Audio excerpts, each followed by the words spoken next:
In this video, I'll show you the #1 reason beginners fail at Amazon KDP.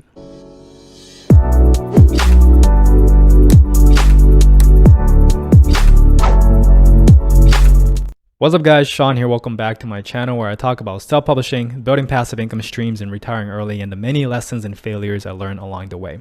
So if you're interested in those kind of topics, make sure to leave a like and subscribe so you don't miss out on any future videos that I post. So in this video, I want to talk about the #1 reason why beginners fail at Amazon KDP.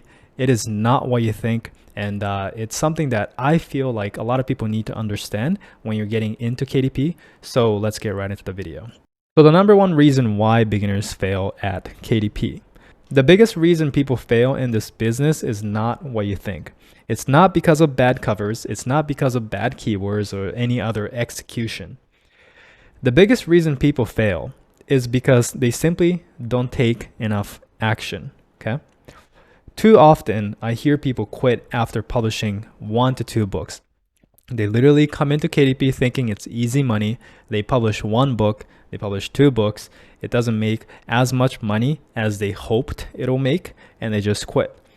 And this always made me wonder why people are like this, because what makes you think you'll be good at this from literally the first try? You know, KDP is just like anything else that you have to learn, because KDP is a skill set. Publishing is a skill set, just like literally anything. You know, if you want to learn cooking, right, you're never going to be good at cooking from the very first try. If you're trying to ride a bicycle for the first time, you know, you were not good at riding a bicycle. You had to fail, and you had to practice many times to get good at it. Same as if you were trying to learn swimming, right? You had to learn how to swim after failing so many times. So you're never ever good at anything from the very first try, and that's the same as business, and that's the same as publishing. So it's very, very interesting because a lot of people somehow forget that that is the case, right? They don't understand that it's also a skill set that you have to learn just like anything else, and they come in thinking that you can just make a random book that is not special at all and just all of a sudden start making 10K a month. So compared to those people, the ones that succeed are literally just normal people, an ordinary people who's not smarter than you, who doesn't really have more experience than you, who's not really necessarily techie. It's just ordinary people who just kept on publishing. I've been publishing for 6 years. I've been coaching people for a very, very long time. I feel like I've been in the publishing space for much longer than most people, and I've spoken to so many people. I've seen so many people come and go, and literally the ones that succeed and the ones that fail, the reason comes down to just this. It's not because they're smarter. It's not because they're more skilled. It's just the fact that they just kept on publishing more books, okay? And I'm not lying here. I've been in publishing for 6 years. That is very long in publishing, right? This is a space that is still very young. A lot of people come and go.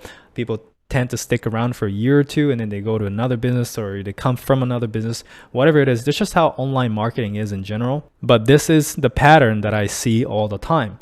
The ones that succeed are the ones that keeps going. Okay, so basically they publish 1 book, they learn what worked for them, what didn't work for that book, then they fix that problem, and then they publish the second book, right? And the second book is better than the first one because they learned from the first one. And from the second one, they get feedback from it based on if the book did well, if the book didn't do good, right? And then they fix that problem and then publish the first book that is improved once again. Then they improve the third one based on the feedback, right? Which is the feedback I'm talking about, if they're getting positive reviews, if they're getting good sales, those kind of things. And then based on that, they improve the next book and they publish their 4th book. Every single time they publish a new book, they're reinvesting the money that they made from the previous book into making new books, as well as they're reinvesting their knowledge and what they learned from the old books into the new one.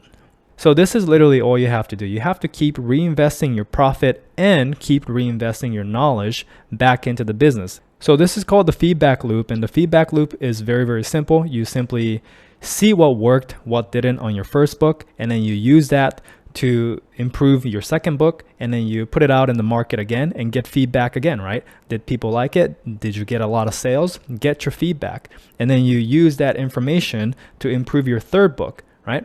And then you publish your 3rd book and get feedback again. You know, did you make a lot of sales? Did you get a lot of reviews? And then improve your 4th book, get feedback, improve your 5th book, get feedback. That is literally all you have to do to have a very, very successful publishing business. So publishing is very simple. It's just repeating the few key tasks over and over and over. Keep reinvesting your profits to make more books and keep making improvements. That is pretty much all you have to do. Now, the great thing about publishing is while you're doing so and while you're going through your learning curve, even the books that didn't do so well, it's still going to sell something. You're still going to make some money, right? And if you're patient over the long term, it may or may not, obviously I cannot promise anything, but it's probably going to make you your money back unless you completely flopped it, right? So that's the great thing about publishing is your book is going to stay on Amazon and it's going to sell for a very, very long time. So that's one factor. And another factor to consider is that the more you get better at this, the more you start making from each book. So basically when you first get started, you may only make $100 a month from your first book because you don't know what you're doing. But as you improve your covers, your title, description, your marketing, soon you start making $300 a month average from every single book that you publish because it starts doing better because you got better, right? And as you keep improving your skills, eventually you'll get to a point where every single book you publish is making $1,000 a month profit or $2,000 a month profit, however it is, right? And all you have to do is keep going. And this is another interesting thing that I've observed over 6 years of publishing, okay? So many people quit after a few books and they go and try another business like e-commerce or drop shipping or whatever. Then they come back years later, and I'm talking years later, and they message me saying, hey, Sean, I'm coming back to publishing. Is publishing still working? Is it still viable? You know, can I join your course? Those kind of things. Everybody messaged me and they asked me, I'm coming back to publishing because I published a couple books a few years ago and I just logged into KDP and those books are still selling. I wish I kept on publishing. Like so many people tell me this. So again, that is one of the most beautiful thing about publishing is how passive it is and how your book keeps selling. But a lot of people that look at the short term, those are the ones that quit, right? So don't look at it from a short-term perspective. Start looking at it more long-term. Keep publishing, keep improving your skills, and eventually your income will start stacking up. So if you want to learn more about how I exactly built my publishing business to over $35,000 a month in 2021, then I have a complete publishing course. The link is below this video, as well as all the tools and resources that I recommend also in the video description below.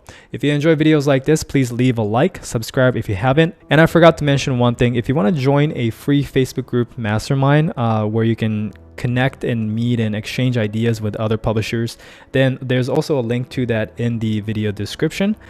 So make sure you do so. So thank you so much for watching, and I'll see you guys in the next video.